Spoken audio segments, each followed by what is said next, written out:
Okay, we are now recording. All right. Okay, welcome everybody to the March 2021 meeting of 5 Miles from Everywhere. We've got an exciting one today, and let me just share my screen here.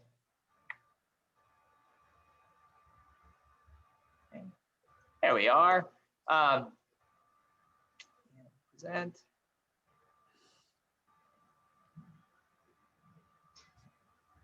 So pretty exciting. Today we get an advance preview of a story that is going to be coming out soon in if it's okay for me to say, Tom, probably in the Strand magazine. And so that was kind of cool with this particular story. So we kind of get an advance preview of a story, and then we can give some feedback to Tom on it. So for today, we're talking about the Camberwell poisoning case, and it has been called the most important untold tale. So I'm going to give a little talk on some versions of this story and why it's been called the most important untold tale. Some of you guys here probably know why, some of you don't, but I thought this was a really cool theory as to why it was, and I wanted to share it with you all. Okay. After that, Tom's going to give a little presentation on the Camberwell Poisoner and a lot of the historical background his take on the story was based on. And then we'll have our discussion. So that's kind of the arrangements for today. All right, so the Camberwell poisoning case comes to us from 5 Orange Pips, as a lot of you probably know. And the quote is, "In the Camberwell poisoning case, as may be remembered." And by the way, that's going to be really important, those few words there. "Sherlock Holmes was able, by winding up the dead man's watch, to prove that it had been wound up 2 hours before, and that therefore the deceased had gone to bed within that time, a deduction which was of the greatest importance in clearing up the case." Okay, so that was the quote on this case from 5 Orange Pips. And some versions of this story use a lot with that, and some don't. And we'll talk about that a little bit later too. So probably, okay, so there's some pretty well-known versions of the case, and this is one of the most famous untold cases in the canon. Probably the most well-known version was by Doyle's son. Okay, so in his book, The Exploits of Sherlock Holmes, the second story in the book is The Adventure of the Gold Hunter by Adrian Conan Doyle and by John Dixon Carr. It's set in summer of 1887. Every version's kind of set a different month, okay? In that particular one, the Reverend James Apley brings the case to Holmes, dealing with the death of Squire Trelawney. The Gold Hunter in the title is the Squire's watch that is used in solving that particular case. If you guys haven't read it, it's a really good pastiche, actually. So I recommend it. Going into other mediums, the Camberwell poisoning case was a radio drama in, I believe, 1943. That was starred Nigel Bruce and Basil Rathbone. It's really good, and you can get it on YouTube. Basically, this insurance salesman visits Holmes at midnight in October. So this one's set in October. He suspects that his cousin Gerald is a murderer and might be murdering them, or might be planning to murder him and his cousins to get the inheritance. He discovered a hypodermic needle and cyanide in his cousin's pocket. But of course, as you know, with a lot of those radio dramas, nothing is as it seems. It's a lot of fun. And it's a pretty short one. It's only like 25 minutes long. So if you do have some free time, it's a fun one to listen to. And the versions that are on YouTube are crystal clear. They must have used the original masters, because I was pretty impressed with it. And then jumping into the future. And some of you guys may remember this. There's a version of the Camberwell poisoning case in Elementary. In the 6th season of Elementary, it's not the full story of it, but it's asked, a character named Baines asks Holmes, "Do you remember the Camberwell poisoning case?" And Holmes says, Lewis Milford, member of parliament, was forced to drink antifreeze. Okay, so that was their version. The police got the timeline wrong. They failed to notice that Milford had plugged his phone into charge. When you and I arrived, the phone was at 40%. So unless the killer charged his phone for him, that meant he was alive sometime in the last hour or so. And that was a detail which allowed me to solve the case almost immediately. So I thought that was kind of a cool way to upgrade the story and to have it without being about a watch, but about phone charging. I thought that was pretty cool. So I remembered that, and I wanted to make sure I mentioned that today. So again, lots of versions of this case. We got versions mentioned in film. We've got radio drama. We've got pastiches. So Tom's definitely in good company with his version of the story. So now comes my part I kind of started with. So why is this case called the most important untold tale? And the answer is, and this is kind of an interesting theory, we would not have the canon without this story. Okay, that's the reason. And so the reason, this is from Stillman Drake, who is a noted historian. He made this theory in 1960. And he's most famous for his work on Galileo. You can still get it. It's still, he's a science historian. His work, even though he passed away several decades ago, it's still in print, and it's still considered like some of the most important work on Galileo. So this guy knows what he's talking about a bit. So he said in his theory, accordingly, let me begin by stating that it is to the Camberwell affair that we owe the publication, or at any rate, the commencement of publication of the entire canon. Okay, so we wouldn't have the canon without this particular story. All right, so Tom, you wrote an important one here. So this is a point which appears to have been overlooked by eminent scholars, yet it is not difficult to establish. So here's what Mr. Drake put forward as the reason why, okay?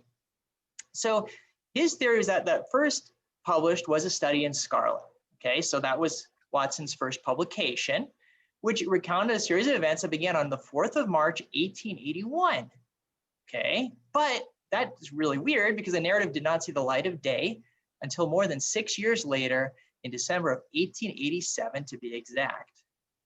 So his question, this led him to think, well, why this long delay? So his theory is that was on purpose by Holmes. Holmes wanted a relative obscurity, okay?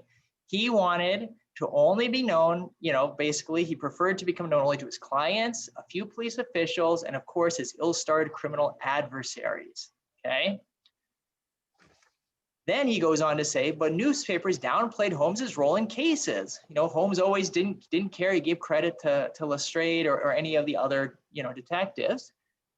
But a day came when newspapers recognized Holmes's importance and placed him prominently in the public eye. So basically, finally, there came a case that was so important, Holmes was credited in the papers. So only after newspapers reported Holmes's importance did Watson partly lift the veil and begin to chronicle for the world such cases from his notebooks as could safely be divulged. So basically, people found out about Holmes. Holmes gave permission to Watson. Okay, now you can publish. Okay. So now in writing of the essential clue in the Camberwell case, Watson says, as may be remembered, Holmes was able to decipher it. Okay. So how could this be remembered by Watson's readers if he himself had never mentioned it? So newspapers don't carry old stories. But Watson expects his readers to know about this particular case, okay, and the role of Holmes in clearing it up. So clearly that could have been reasonably expected only if journals at the time had published rather detailed accounts and only if the case had been a rather celebrated one at the time. So basically, this theory, Stillman's theory, is this was a big case, this was in the press a lot, and Holmes's name was mentioned. So, and then he concludes, so as I have said, these events were news late in the year of 1887. No later case is recorded for that year. It was in December of 1887 that Watson at last decided to give the world his first account of exploit of Sherlock Holmes. I think nothing could be clearer than that it was the Camberwell affair and no other, which removed the last valid reason for silence on Watson's part. So basically saying, once this case got big and known, that Watson then had permission to start publishing the canon. So because of this case, Holmes's name was known, and therefore we have the canon, okay? Again, that's a theory. I want to put it forward. And honestly, Tom's story, I think, could fit with that theory. So we'll talk about that in a little bit here. So that's my just little introduction to the Camberwell poisoning case. And I think we'll have a fun time discussing Tom's. I now want to introduce our guest of honor. So, Tom Burns, who is our guest today, our speaker, is the author. He's actually mostly known for the Natalie McMaster's Mystery Series, which there's a lot of 5-star reviews for it on Amazon. I took a little quote from a Vine Voice review, which is Amazon's top reviewers, that said this is a series made to binge, and that particular reviewer, all the reviews for that particular series were all 5-star reviews. Tom was born and grew up in New Jersey. He earned a BS degrees in zoology and microbiology and an MS in microbiology at North Carolina State. He currently resides in Wendell, North Carolina. As a kid, Tom started reading mysteries with the Hardy Boys, Ken Holt, and Rick Brandt, and graduated to the classic stories by authors such as Arthur Conan Doyle, Dorothy Sayers, John Dixon Carr, Earl Stanley Gardner, and Rex Stout, to name just a few. Tom has written fiction as a hobby all his life, but now he's truly writing it for publication.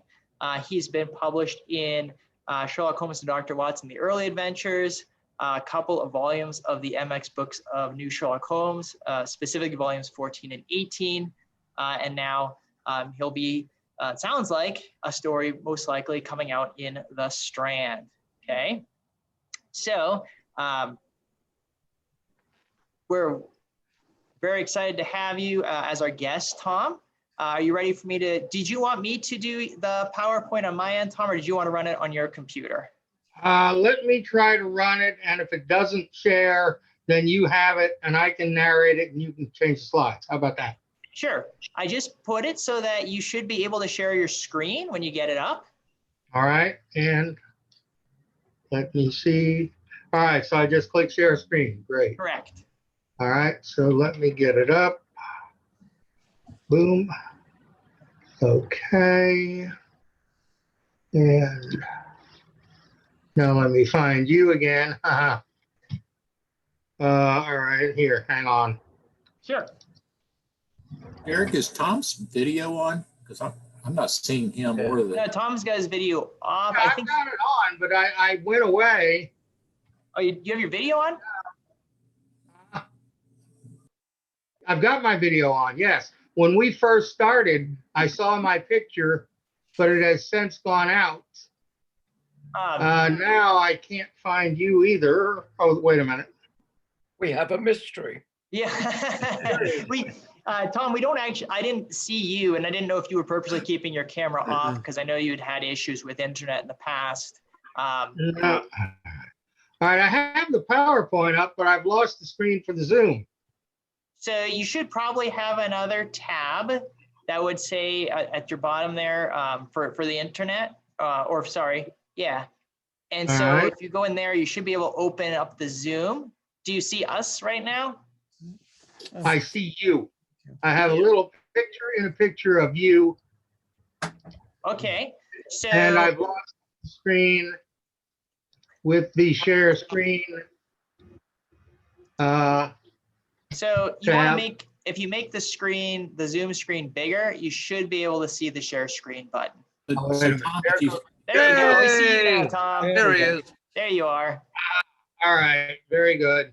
Now I'm sharing my screen, and there's Camberwell share. All right.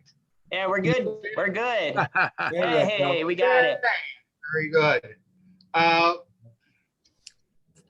I've always been intrigued by this case, and that's why I picked to write about it. Also, and I'll tell you in a minute, something I discovered on the internet that really struck a chord with me. Also, about the watch. The watch is not in this story, as you know, if you've read it. However, my precedent for stuff like that is how many second stain stories were there?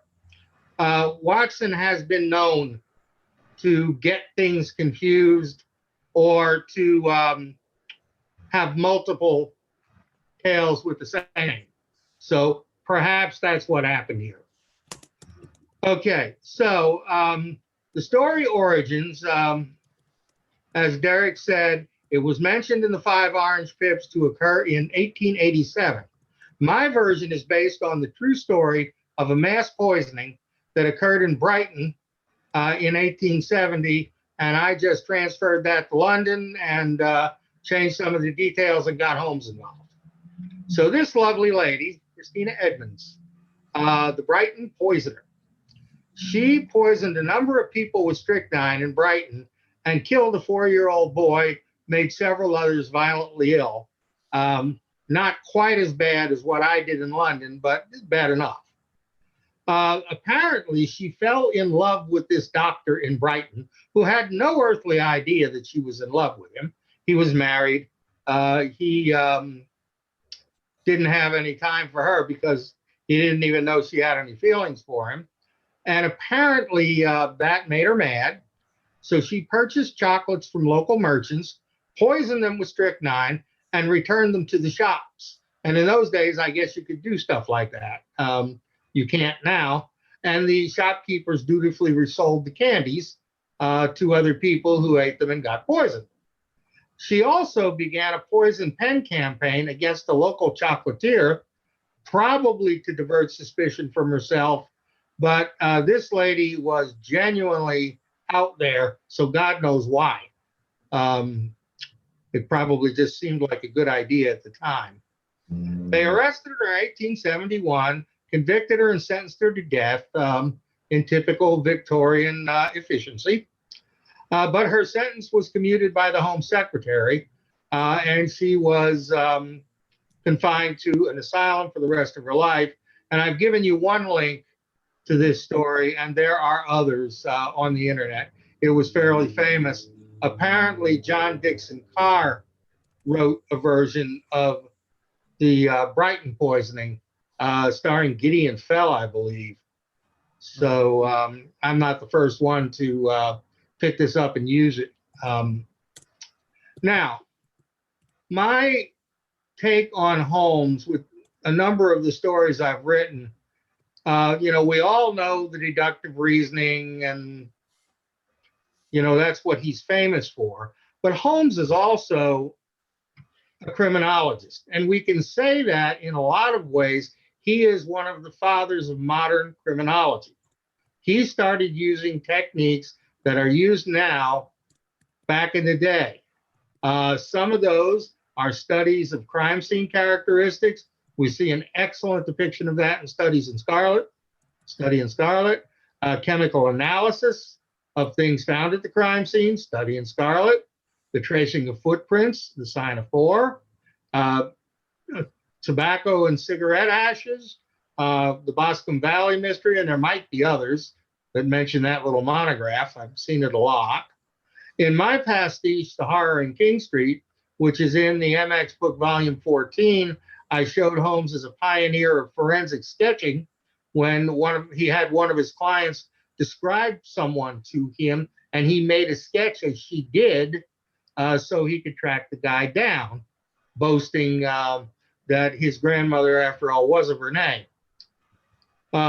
In the Camberwell Poisoner, my version, he introduces geographical profiling, which is a tool used today by modern law enforcement agencies. Geographical profiling is an investigative tool for serial crimes, murders, robberies, and arsons, things that occur in a series in various locations. It uses a statistical analysis to determine the most likely area where an offender lives or will strike next based on the locations of the previous crimes. And it's often used for stranger crimes. And this is important because when you have stranger crimes, you don't have you can only guess at motives. Before they caught Christina Evans, I don't think anybody would have guessed that she was poisoning people because she was in love with a doctor who didn't have time for her. So rather than go at the investigation in the traditional way that you would if you were assuming that someone who knew the victim killed the victim, you do it in an indirect way statistically to narrow down the area where the perpetrator might be. And again, I've given you a couple of links if you want to read about this. Also, you probably all know this. This is one of the London Ordinance maps, which we are so lucky to have as pastiche authors, because I was in London for a day. I rode a train from one airport to another, and that is my experience with London. So having all this great stuff is wonderful for me to contribute to my settings. One of my resources that I discovered on the internet are these Booth's Maps of London. Some of you probably know about them, maybe some of you don't. These are the ordnance maps, but Booth was a social-minded London businessman, and he conducted an inquiry into the condition of workers in London that lasted from 1886 to 1903, quite a long time. He published that as Life and Labor of the People in London in 17 volumes, God love him. Wow. The survey included these maps of London, which were detailed ordnance survey maps colored street by street to indicate the relative poverty or affluence of the inhabitants. And you can see here the color codes. This is wonderful because, again, I don't know London. I also definitely don't know London in Victorian times. Conan Doyle, Watson lived there. They knew where the bad areas were. They knew where the rich people lived. I don't. Now I do, because I have these maps, and I was able to use them in good stead in my story. Sultan Street, where Watson first went to find the poisoned boy, was the lowest class, vicious semi-criminal, and not far, actually, from the upper and middle class wealthy areas that were down near Camberwell Green. So that really let me orient myself as to what was going on in the city at the time. Some of my locations I've just mentioned, the Sultan Street Rookery. Rookery was a Victorian term that applied to the meanest of tenement houses. These were areas of high crime, filth, and disease. Many of the buildings had no plumbing, no windows, and poor ventilation. There were laws passed in London to upgrade these places so they weren't quite as bad, but they were pretty bad for a very long time. And that's where a lot of the poor people lived. And also these, this is probably a church. I just picked this picture because I liked it. But these courtyards around the tenements could be terrible places because the people just threw their trash essentially out the door. They had open sewers. You get the idea.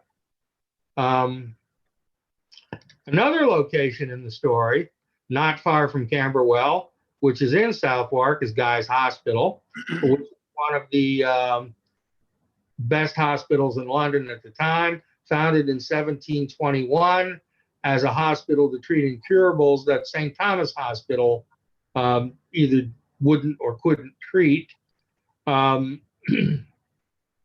It was probably the closest hospital to where Watson found the boy, so I reason that that's naturally where he would have gone.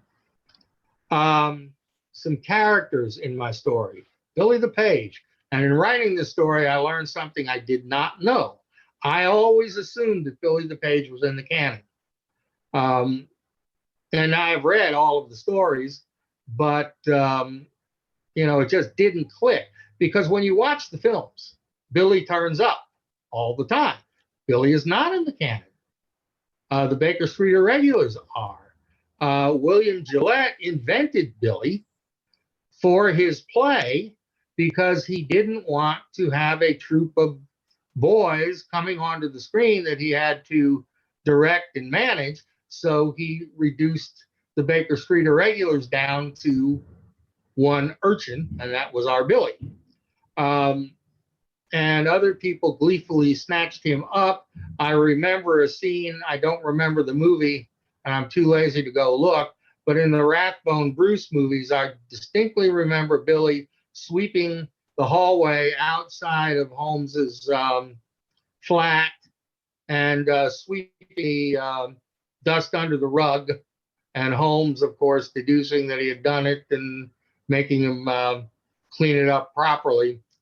And he has appeared in other films, Holmes films as well. So I used this story to provide an origin for Billy and how he got to be the Page of Baker Street. Another character we all know and love is Wiggins. He is the head of the Baker Street Irregulars. And I took a look at some chronology, and he was introduced in 1881 as a boy in Study in Scarlet. So now I'm 6 years later, so I decided to depict him as an older teenager, sort of a surrogate father to the boys in the Irregulars. And, you know, I see the Irregulars at this point as, you know, sort of financially supported by Holmes as much as he can do so, and Wiggins sort of watching over them. And of course, if something that Wiggins can't handle comes up, who does he go to? Holmes, or in my story, Watson, because Billy was sick. So, okay, so that's all I had. I'm not going to rehash the story because you've all read it. So I guess we'll just open it up to discussion. And as I said, don't tell me about the watch because I know about the watch. I didn't want the watch. I probably could have worked it in, but I wanted this story to be about, instead of the traditional home story, which occurs in a family or, you know, a group of acquaintances or something like that, this was a true stranger crime. And Holmes's important deduction was that he realized that early on. That's why he didn't go to crime scenes and try to make deductions from crime scenes, you know, the kind of thing he normally would have done. He realized he needed another approach. That's why he used the geographical profiling.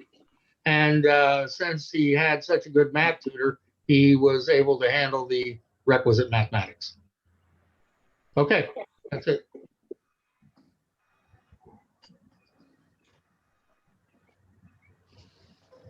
All right, and I thought it'd be better to have a discussion like this. So thank you, Tom, for really interesting talk there, especially with all the historical information. And I think we can open it up. Couple of things came up in the chat. Billy does show up in the canon, like in the Mazarin Stone, you know, but he definitely was not invented in the canon. And then we had a question from Steve MX about you used the term like 4 blocks radius. Do you know if that Doyle actually used, like wrote in blocks and things like that? That was a question that he had, and I don't have an answer on that one. I don't remember using the term. Give me some context. 4 blocks radius. So you took it. Hi, Tom. It's Steve. Yeah, you talk about the distance that it happened within a 4-block radius. Oh, okay. And London's not really blocked like New York and other cities. So I'm just wondering whether the terminology of 4-block radius. Probably an error on my part. I was looking at the map of Camberwell Green, and you know, the woman lived on Denmark Hill. So you know, I probably should have put it in a mile format instead of 4 blocks. Yeah, I mean, I think it would have said within 4 streets or something like that. Mhm. Well, not exactly either, because the streets would be, they varied in the space apart that they were. So so within a mile or something like that. within Yeah. a mile or a half a mile or whatever the case may be. Yeah, that would have been more accurate. Cool.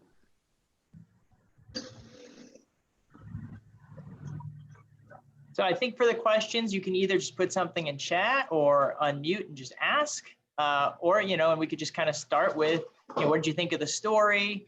Do you think that, do you think that this might be that most important untold case?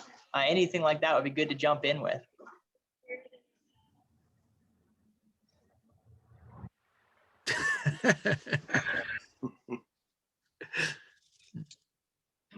I had a question, Tom, or actually a statement. I enjoyed your story very much, and I really like that you gave Watson kind of a more important role than he typically would get.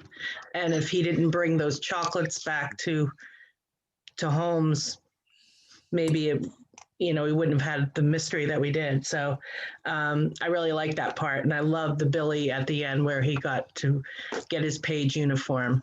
I really enjoyed that. Really well done.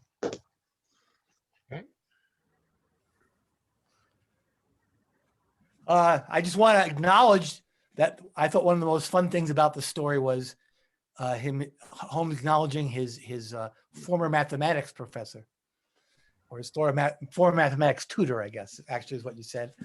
And so we all knew who that was, of course. So that was a good little inside joke for us Sherlockians. That's why I slipped it in there. It was good. It was Nice. And I also did have to explain the statistics for this kind of thing are fairly advanced, because you have to weight the locations, and not all locations are not as important as others. They're nearer or further away from the nexus, so you would use various factors to do that weighting. And I didn't want to, I don't understand those details. So, but I wanted some explanation of why Holmes could do math at that kind of a level, because most people can't. Thank you. You inspired me to look up the word rookery, and sure enough, one of the definitions of it is a bunch of buildings in close proximity in a slum. So it certainly is what rookery means, for sure. So that was interesting. And it was interesting to me that these places, if you look at that booth map, there's not a bad area of London at that time. There are bad areas of London, and they are sometimes right next door to the rich areas. So It makes for interesting contact between its rich and the poor citizens of London. I like that you did a lot with the setting of, and Steve MX mentioned that too. You got like the heavy rain. You had the mid-October snow, which I looked up, and it did snow mid-October in 1887. So I thought that was in London. So I thought that was pretty cool that you had found that. yeah, I looked it up. Yeah, and I also like that you said, it takes place in 1887, but Watson says, according to his notes, because we all know what that means, that could mean it could take place anytime. So I thought that was a good that you used that as well. I like that, and you did this in the other story that we read last year, Tom, but you actually write your accents as, you actually write the accents, the dialect out. I was wondering, how did you do that? Last time you had said you actually had someone from that region kind of check your accent to make sure it was accurate. How did you do it like this time? Did you actually do some research on accents to kind of write it out? Or did you just kind of sound it out? YouTube is amazing. Apparently, actors need to do accents all the time. and they need to, the guy I'm thinking of, the guy who plays Archie in the TV show, Riverdale, is from New Zealand. And the first time I heard him speak in his natural voice, I was like, oh my God, because he has a heavy New Zealand accent. But when he's Archie, his accent is good old American boy. And YouTube has videos of people coaching these accents. So I can find Cockneys. There's a video on the 9 most difficult to understand British accents, linked to a lot of the British detective shows that are on television.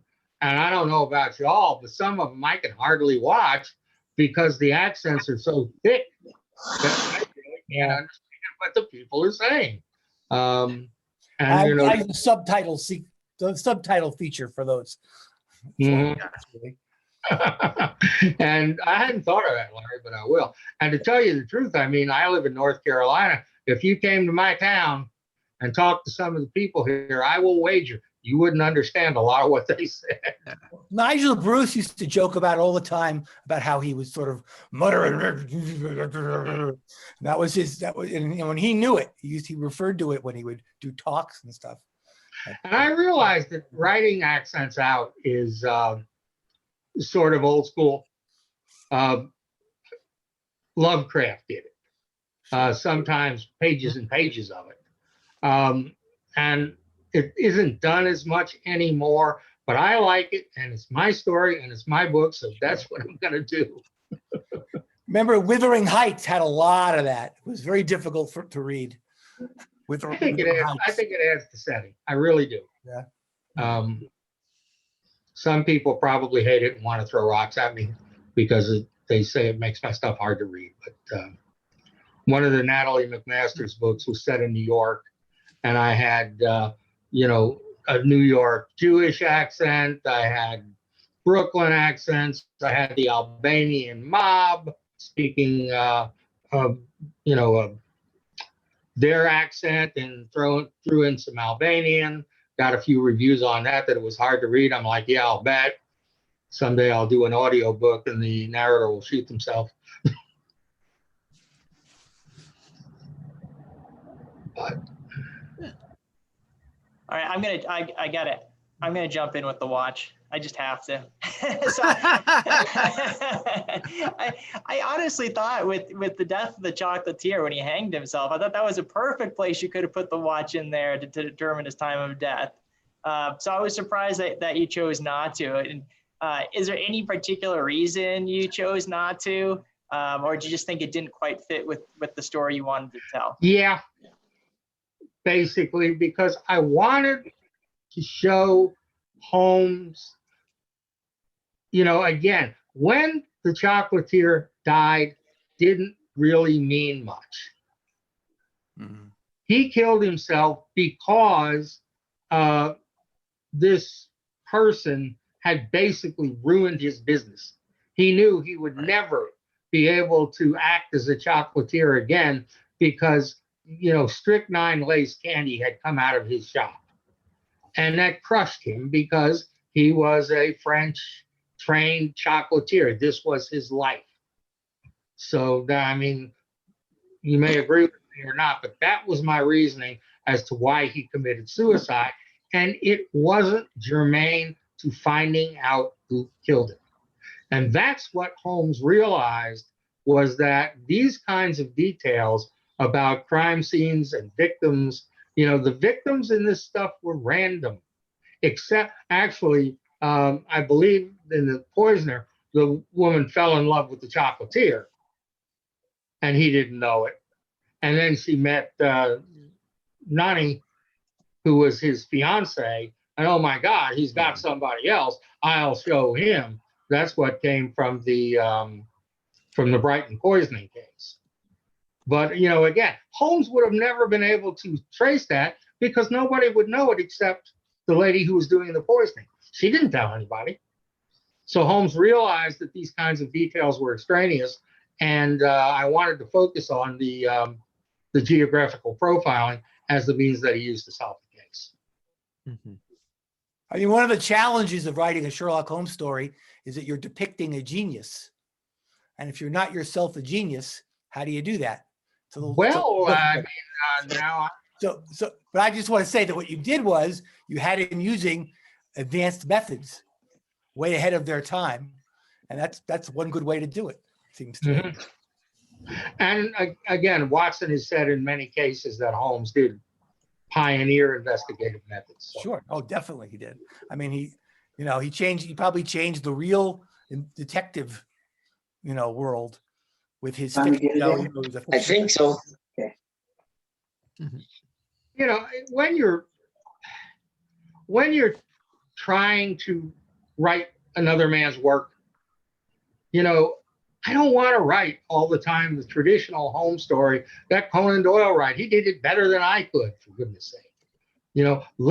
Where can we take Holmes without making him female, without, all of the stuff that some of these modern Holmes depictions do that I don't like Elementary. And I won't get on that diatribe, but there's a lot of reasons for that. I don't think it portrays Holmes right. I don't like Benedict Cumberbatch for the same reason. And not because they're modern either, because I have no problem with Basil Rathbone in 1942. But Holmes should be Holmes. Watson should be Watson. But how do you make the stories interesting and different? Holmes chasing spies in World War II qualifies. That was contemporary, and I thought that was genius on the part of these scriptwriters. So, that's what I'm trying to do, is just get a different take that people, won't feel is totally un-Sherlockian. Does that make sense? No, I thought that was well done. That whole aspect of it was interesting. I enjoyed it. I don't know what I'm going to do next, but Tom, a lot of authors, of course, when they write Holmes pastiches, and there's a number of us here who've done that in the past, you bring your background to the story. You just can't help but do that. And with your training in microbiology, I was wondering if that impacts any of your writing. Well, absolutely. What's not in that bio is that I worked as a toxicologist for 10 years. So, it was actually there's not a big, microbiology is biochemistry, toxicology is biochemistry.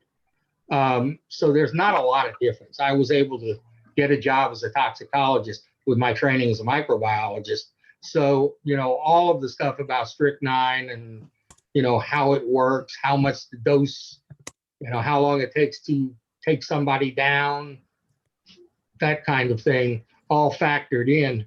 And yeah, I use that all the time, which is another thing that attracted me to the Camberwell poisoning case. I am a toxicologist. So, and Holmes is too, really. Right. Does that give you a common interest with Agatha Christie?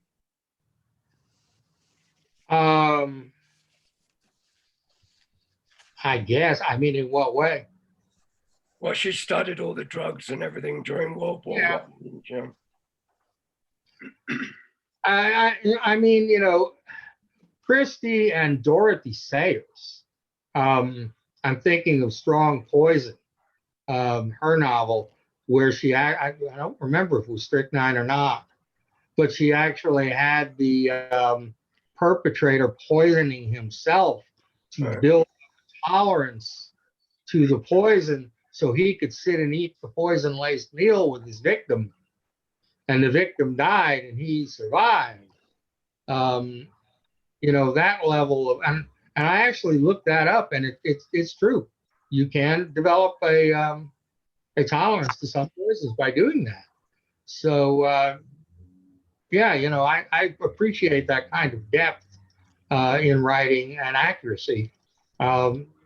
Where somebody asks you, is there precedent for that? And you can say, absolutely. Yeah. And, in the Camberwell Poisoner, Watson had to distinguish between was it strychnine or was it tetanus, because they have similar symptoms. And he was able to key in on the symptom, and I believe it was because when he touched the boy, he went into a seizure. That doesn't happen in tetanus. The seizures in tetanus just occur and they last. But in strychnine, they are sporadic. So Watson was able to use that to know that he was dealing with strychnine. Mhm. Yeah, lots of And Jay put in the chat there that it's an ancient Asian thing, taking poison in small quantities. India, China, old royal families used to do that to build immunity. So interesting, very interesting. Yeah, I've read other mysteries where the victim put the poison in the murderer put the poison in the wine, and then they both had a drink, but the murderer had already made himself immune to the poison. But and so that's how he got away with it. At a BoucherCon a couple of years ago, I was there, and there were a couple of toxicologists who ran a session where they ran PowerPoints. It was called Name the Poison. So it was audience participation. They kept giving you all the symptoms. And as soon as they found out what I did, I got banned. You sit there, you shut up, let everybody else play. And, Linda also put in the chat that American Indians also did that, eat leaves of poison oak to gain immunity to it. I can't help, I got to throw in the scene in The Princess Bride, of course, where he poisons both the cups, Wesley.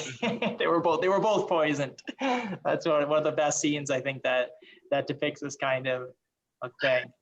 And there's something called the central dictum of toxicology.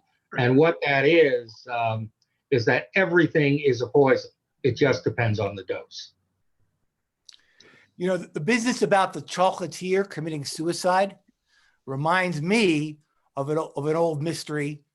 It was more like it was put like in the form of a puzzle.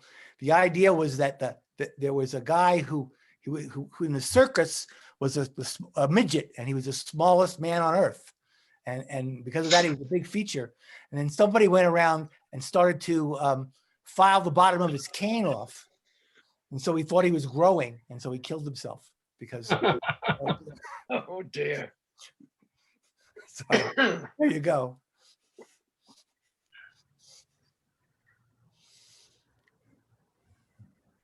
Yeah. I have a question. Sure. Why, at the beginning of the story, why didn't Holmes go with Watson? It's like, okay, Watson, there's an emergency involving the irregulars. It's late at night. You're going to need your gun. Let me know how it is in the morning.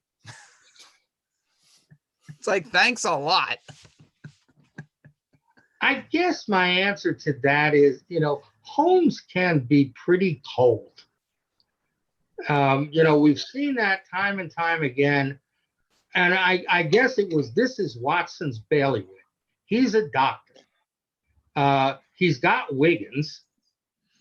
So, and Wiggins is the master of navigating the London underworld.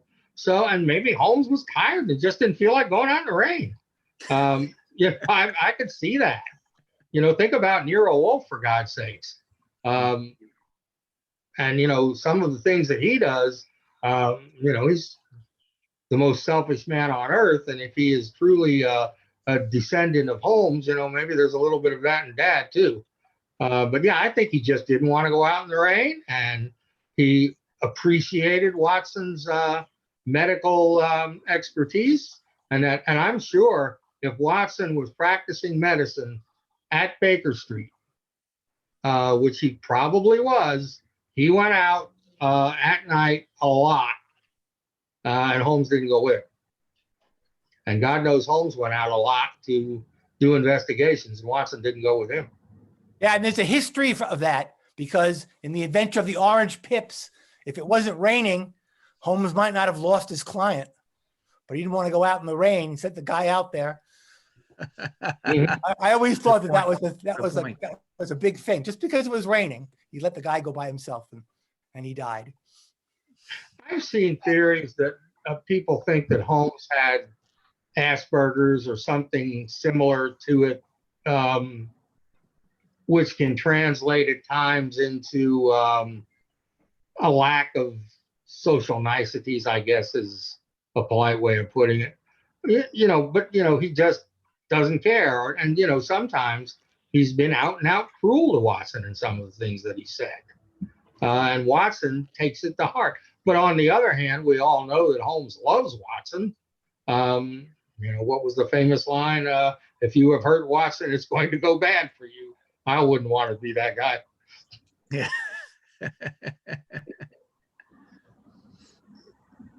Yeah.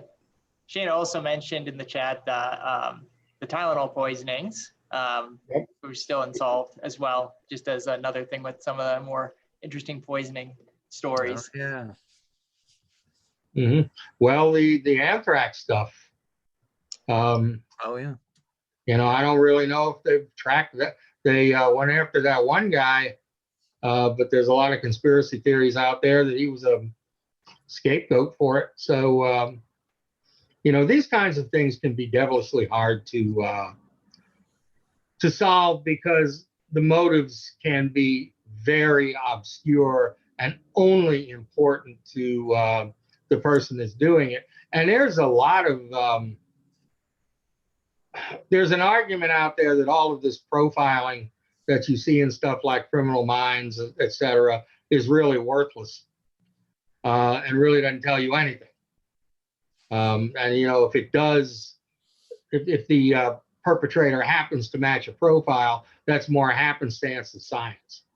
And again, I don't know enough about it to really take a position, but the bottom line was the way Holmes solved the case was that he found out where the person was and then who had seen the poisoner, Billy.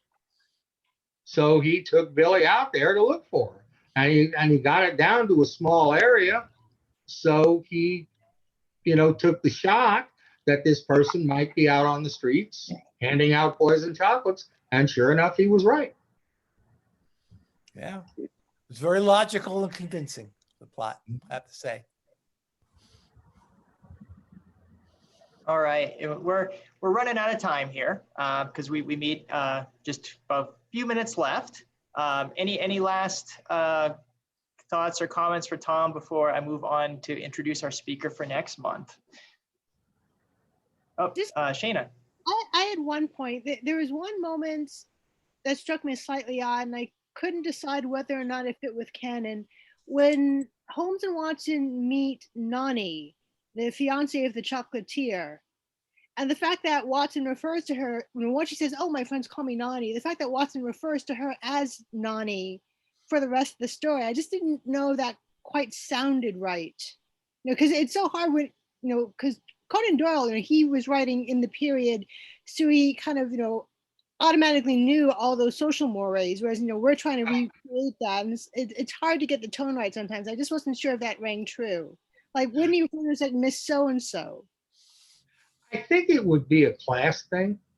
You guys refer to like housemaids by their first names. Yes, I think if someone was in a lower class, Mm-hmm. then it would be more likely that the upper class person would refer to them by their first name. So what was Nani? She was a shop mistress. Watson, Yeah, somewhere in the middle there. No, that makes sense. That tracks. I mean, it's always Holmes and Watson refer to each other by their last names, but a servant like Billy, is referred to by his first name. Well, Billy's a child too, so well, that's true. But he would. But that was the thing, is that you called your servants by their first names. Although he calls Mrs. Hudson, and not Martha.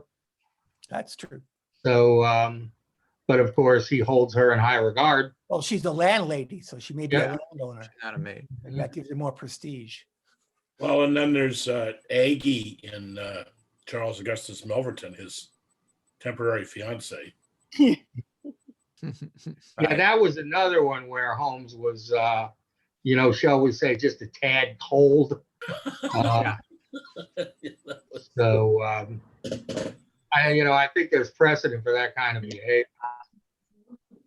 Like, off the top of my head, the only time I can remember in canon where they talk to like someone who works in a shop is actually in the Red-Headed League, when it's, you know, the guy digging the tunnel.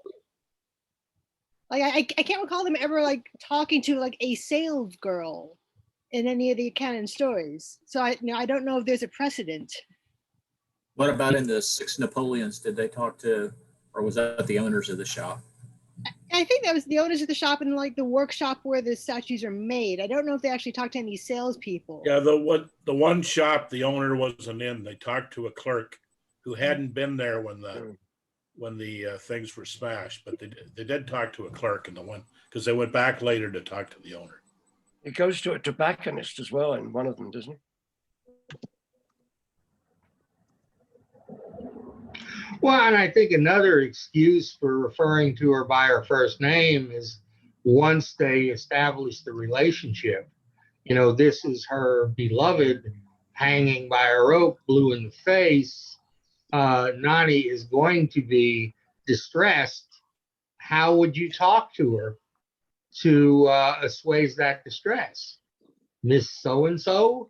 Or, you know, would you take a more familiar tone because you're consoling her? It just seemed right. You know, I didn't do any thinking about it. It just seemed that that's the way, that's what I heard in my head. So that's what I wrote. All right. Thank you, Tom. Wonderful talk as always, and I'm sure we could keep the discussion going for another hour. But we do have to wrap up. We're starting to, some people are starting to having to go. So I just want to give a round of applause to Tom, and I really look forward to reading the story in the Strand when it comes out. I'm sure we all will. So thank you again for sharing it. This was a really good talk. It always is. And next month, Anna Behrens is going to be leading our discussion. We're going to do a Doyle story that's not a home story next month. J. Habakkuk Jepson's statement and a bit of the mystery of the Mary Celeste. Do you want to talk a little bit, Anna, about what you're going to do? Sure. So when Arthur Conan Doyle was about 13, that was when the Mary Celeste was found off the Azores, just abandoned and drifting. And there were a lot of theories about what happened to the ship and the crew members on board and the passengers. But when he was about 25, he himself was working as a surgeon on a whaling ship.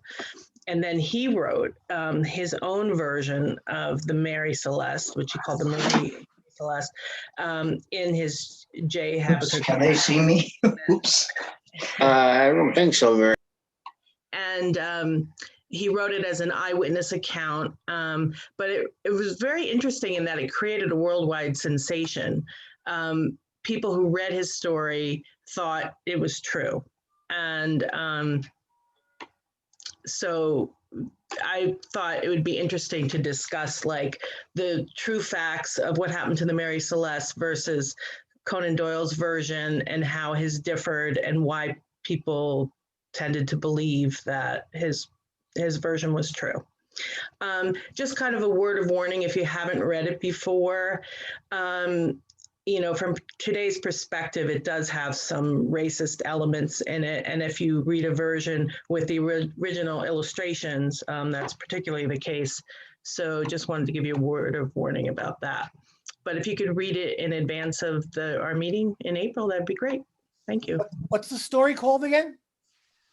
J. Habakkuk Jepson's statement, and I will send everybody, as always, a copy of the story well in advance of our meeting. Okay? Okay. Okay. All right, everyone. Thank you so much. Appreciate it. And I look forward to seeing you guys again in April. Wow, we're getting into spring now. All right, take care, everyone. Thanks, everybody. Thank you. Thank you. Bye. Bye.